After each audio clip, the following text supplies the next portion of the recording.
Hi, this is Charlie from Vintage Speed. This is the second in my series on the rebuilt 94 series of carburetors. And this basically holds true for all the different models. I'm going to do a video explaining the 17 different models of this carburetor that were available from 1938 through 57 on production cars, and they were used up until the mid 70s, early 70s on some trucks and some other cars. Also, this carburetor, basically the larger version, the 2110, was used on the Volkswagen and sold as a bug spray. In 57, Holley went to the style carburetor that they use today, and I think they had a lot of those 2110s left over, so they adapted them with Volkswagen linkage and sold them as bug sprays, and they're still in use today on a lot of the dune buggies, which were real popular in the 70s. Okay, we're going to start off by assembling our base. All right, the stock 94 bore size for the throttle shaft is 0.277.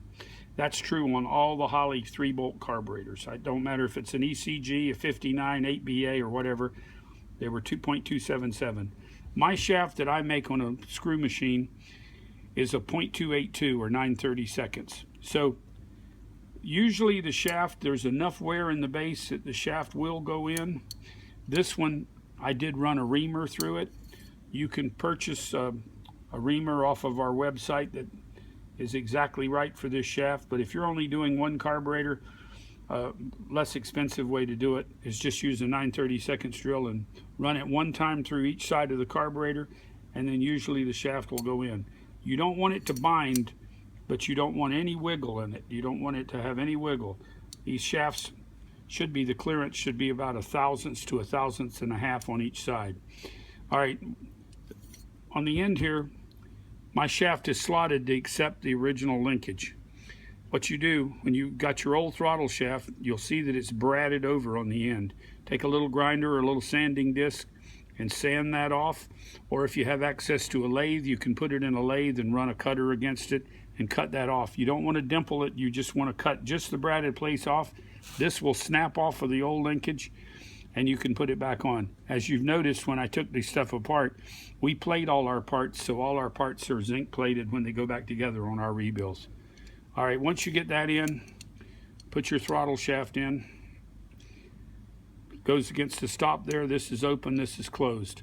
Okay, now it's critical the way the throttle plates go in.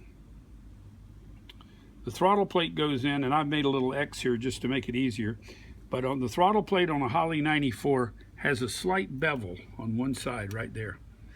And the reason for that bevel is because it aids in uncovering your transfer holes or your off-idle ports. So what you want to do is slip that throttle shaft in there, plate in there. And there's some little stops on it there, so it should fall pretty much into place. And that bevel is pointing towards the mixture screws, and the purpose of that bevel is when you start to accelerate, it uncovers your off-idle ports. I don't know if you can see them down in there or not, but it uncovers your vacuum port for your ported vacuum, and that bevel place works. We make a throttle plate that doesn't use the bevel on it, and we haven't found that it makes that much difference. But if you're using the stock throttle plates, just go ahead and put them in the correct way, and you'll be well off. All right, now, usually on the primary plates, they're going to seal up pretty good. It's not completely critical on your primary carburetor that you shut off all the air, because you're going to have to idle off of this carburetor anyway. So if you get them assembled and you get your plates in there straight, you should be pretty much airtight. But it's not necessary. If there's a little bit of air showing, it won't hurt you at all. All right, now the way on the original throttle plate screws, a lot of them were bradded over. But what we do, which a lot of the modern carburetor people do, is we use red Loctite and just put a little dab of Loctite on the screw.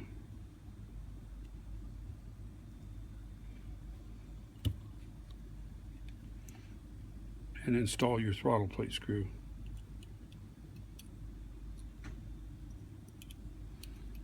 I can do this usually without any problem unless I'm making a video. If I'm making a video, it always goes bad.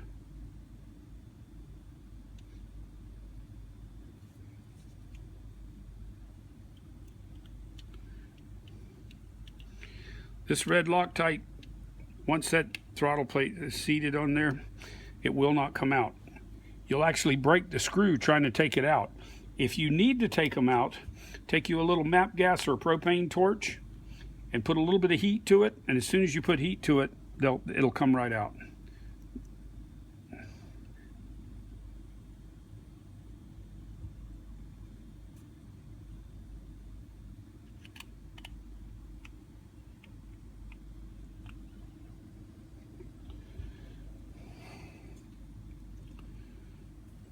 Okay, there's 17 or 18 different models of this carburetor.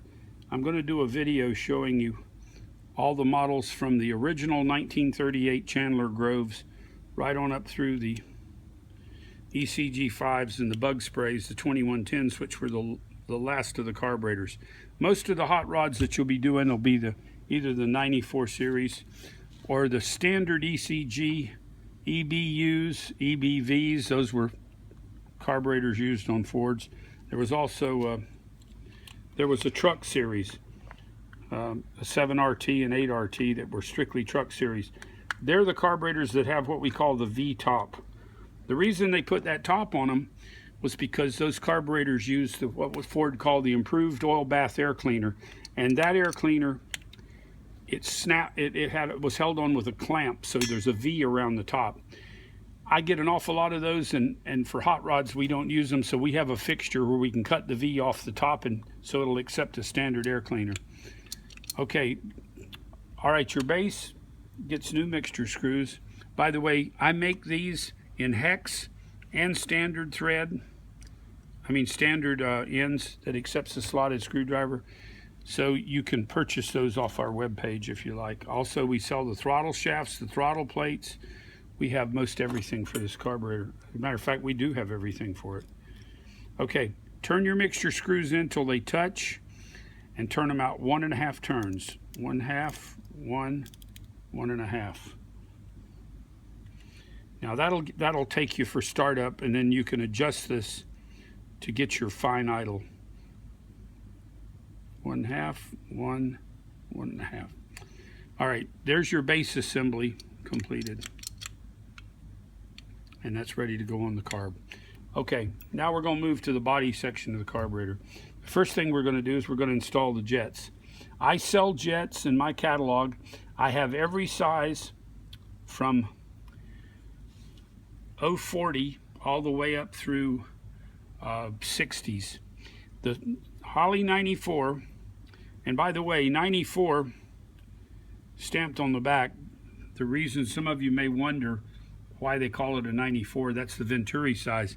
94 100ths is 15/16, and that's the size of the Venturi in the carburetor. Same way with the 97, same way with the 81. The only oddball is the Stromberg 48. For some reason it doesn't show up as a 48 in any of the books. It was named for the jet size that came in it, so I'm not sure why they did that, but that was one of the things. Okay, now hand me that wrench for the jets. The screwdriver.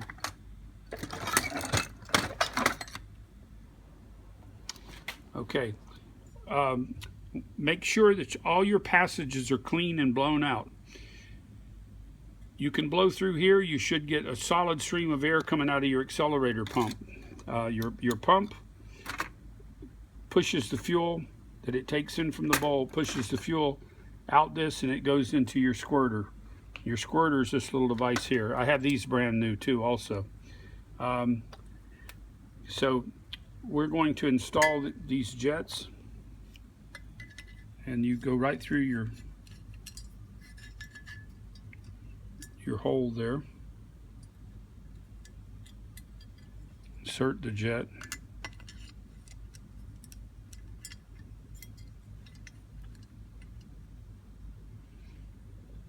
I could do this easier if I wasn't trying to video it.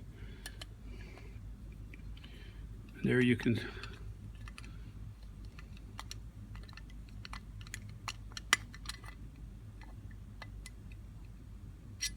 Okay, make sure that your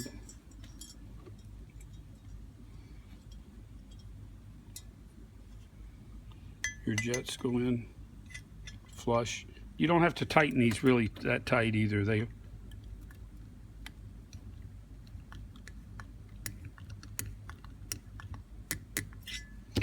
They just need to be snug. Okay, the next thing we're going to do is we're going to install our jet well plugs. I make these brand new. I make them in standard with a slot, and I also make them in oversize with a slot. I make them in standard with a hex head, which is you put a wrench on it, and I make them in oversize. Our oversize, if this hole here should be stripped out, it's 10 millimeter 125. All you do, you don't have to drill the hole. All you have to do is take a 10 millimeter 125 tap, run it in the hole, and our oversized jet well plug will go in. If you noticed that we use teflon impregnated nylon gaskets on all our plugs. The red gaskets that come in the kit, they may have been fine when the carburetor was brand new, but over a period of time, on all of these used carburetors, you'll get a little porosity around here. What this nylon does, it tends to, I call it embeddability. What it does is it pushes itself down into any of the little cracks. By the way, all of our carburetor kits come with these Teflon impregnated nylon gaskets. And we find that if you're somebody that doesn't like stains on your carburetors, that these things seal really good. You won't get any drips or stains or leaks on your carburetor.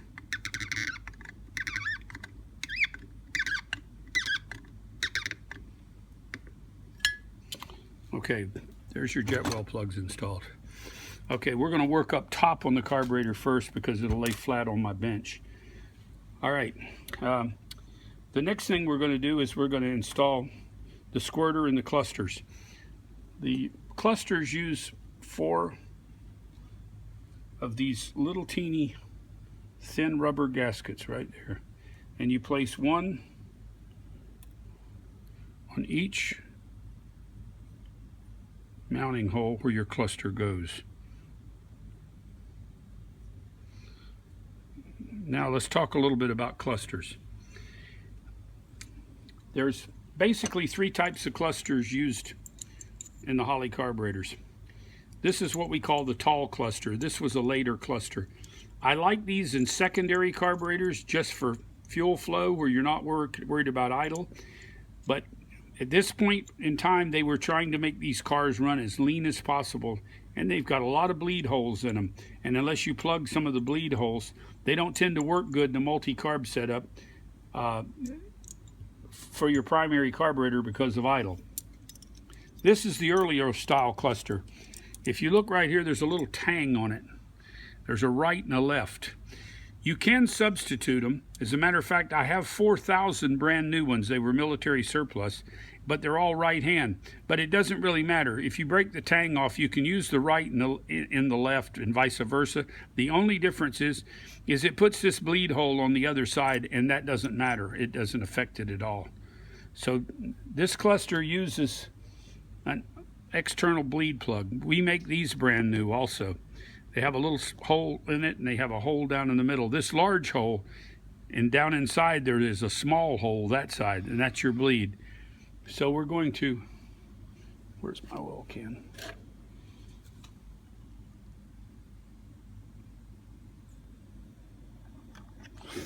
We're going to install these bleeds. The kits come with this little gasket right there that goes in, and that bleed plug screws right in there. So you just put it in and screw it in until it bottoms out. Okay, same way on this one.